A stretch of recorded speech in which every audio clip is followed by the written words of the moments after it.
every day, one by one, I'm gonna try every recipe of Laura, starting from the very beginning. Come, join me on my challenge. Let's go! Hi everyone! My name is Ruta and welcome to the 97th day of my challenge, where I will start trying recipes which I've skipped before, because yesterday it was so funny. I had this eureka moment in the shop when I saw turkey. I remembered that I definitely skipped some recipes before because I couldn't find turkey meat, and I just bought a bunch because I wasn't going to make these recipes originally. But with that, I remembered that I brought a bunch of stuff from Lithuania as well, like sauces and spices and whatnot, to, well, help me recreate the recipes, some of the recipes I've skipped before because of not being able to find those ingredients here. So I brought and I forgot. So anyway, starting today, I will be trying the recipes which I just jumped in the past over and made the next ones because I couldn't find ingredients, which makes me actually really excited.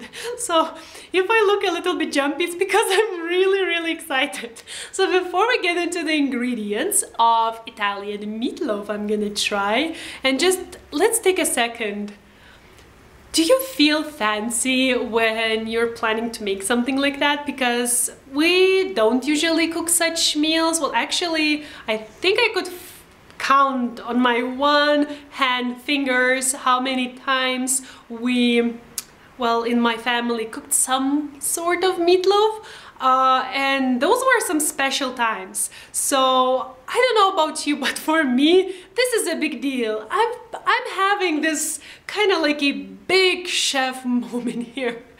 So anyways, back to the ingredients. I want to mention two of them, namely Italian salami and the provolone cheese. Now, obviously, as I live in Iran, I wouldn't even be able to find Italian salami, but do I want to be a fancy cook today? Yes, I do. So I just looked at some salamis and some meats they had to offer, and I just picked out the one which looked the most delicious, so I'm gonna be using that one. And as for the provolone cheese, well, I never had luck finding it here. I don't know why it is, because we do have Gouda and mozzarella and some other cheeses, but no provolone. So as always, when I needed some provolone, I was just substituting it with some other cheese.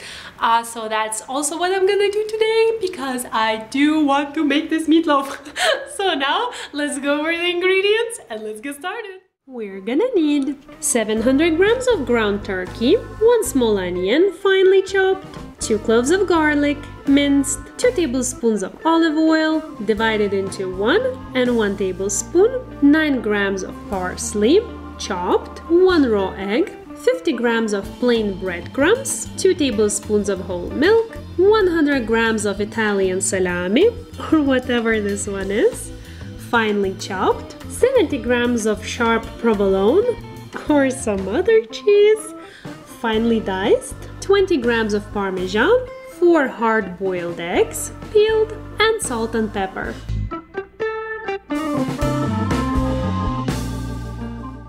I'm preheating 1 tablespoon of olive oil over medium heat in this nonstick skillet, to which now I'm gonna add onion and the garlic, and I'll cook them for 6 minutes.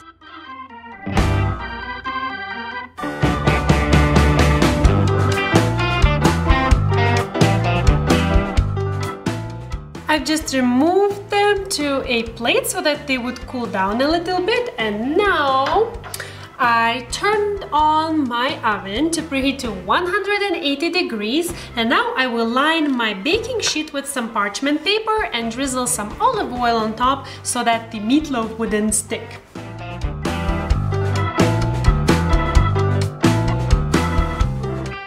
And now I can start with the actual meatloaf.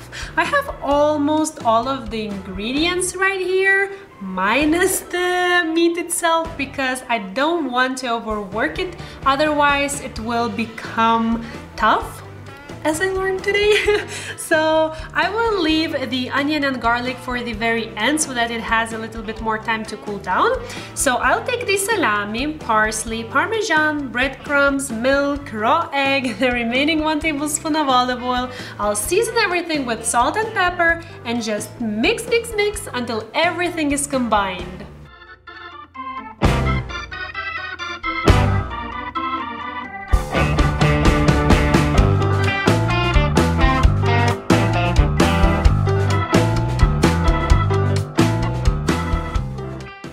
Now I can add in the meat, which I will also season with some salt and pepper, and then I will mix until it mixes through very nicely, but remember, not overworking the meat.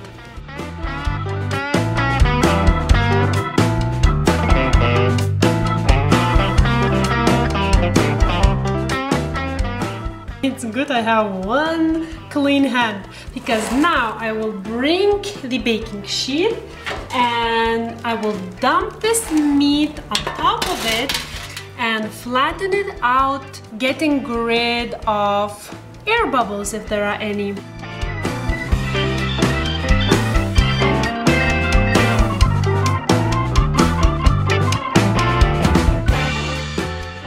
Okay, so now you want to take half of your provolone or some other cheese you have there. Man, do I feel dirty? But I guess if I like it, I do. Okay, so you want to distribute it somewhat the middle, lengthwise. And then you want to add the hard-boiled eggs on top of them.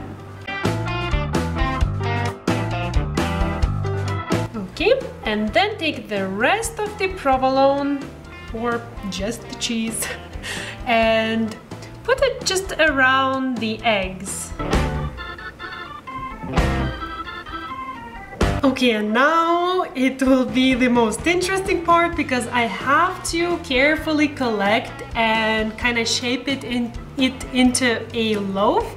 And the important thing here is that it would be somewhat even so that it would cook evenly. So, okay, let's try this now.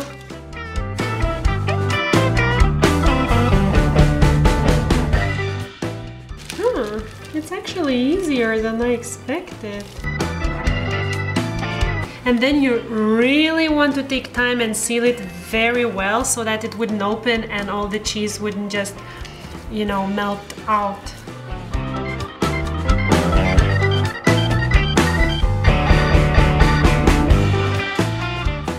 Man, this is an impressive piece of meat. Okay, so now into the oven for 45 minutes.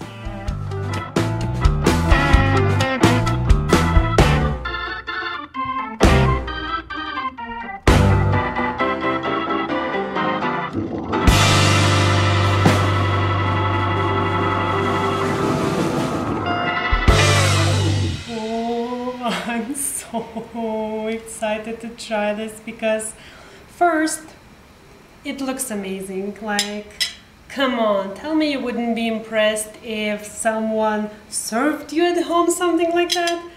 And second, it smells so good. Should I take a little bit of egg? Actually, egg looks kinda strange in such a dish, but I'll go with it.